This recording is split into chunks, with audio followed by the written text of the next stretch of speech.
We cannot allow this area of the world to fall back into the hands of those people who are at liberty to plan and plot as they wish against you and me and everyone in the free world. But there is a glimmer of hope. Look, Afghanistan, we all talk about Afghanistan and Pakistan, but don't forget Afghanistan and Iran, the Persian culture.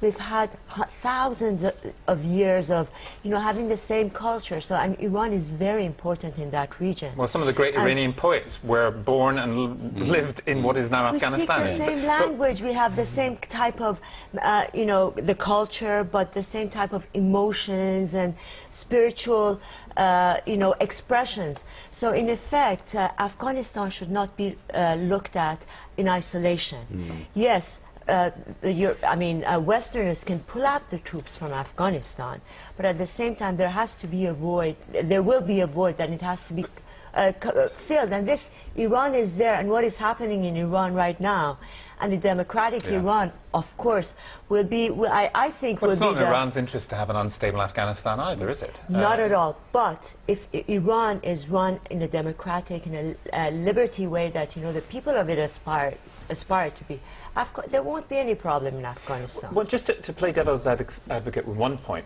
when Gordon Brown was saying, let me tell you what success is, it's basically the Afghans doing it for themselves, which means building up the Afghan army, which some people think is actually going quite well, given the circumstances.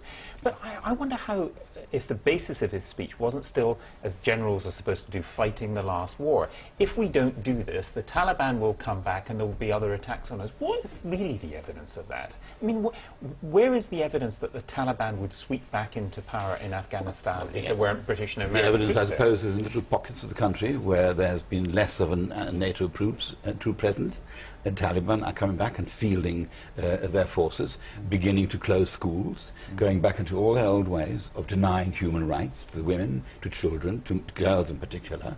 And that is, if that happens on a small scale in the areas where NATO troops are not sufficiently well deployed, you can imagine how it will re-emerge on the larger scale. I think Brown on that score is quite credible. We do have evidence. We know that the Taliban are not the sort of most human rights loving people on earth. And certainly the Pakistan government has more than woken up to that fact. But how big a problem is this for Obama? It's the same problem for Obama as Brown, and in fact it's the same for all the opposition leaders in Britain.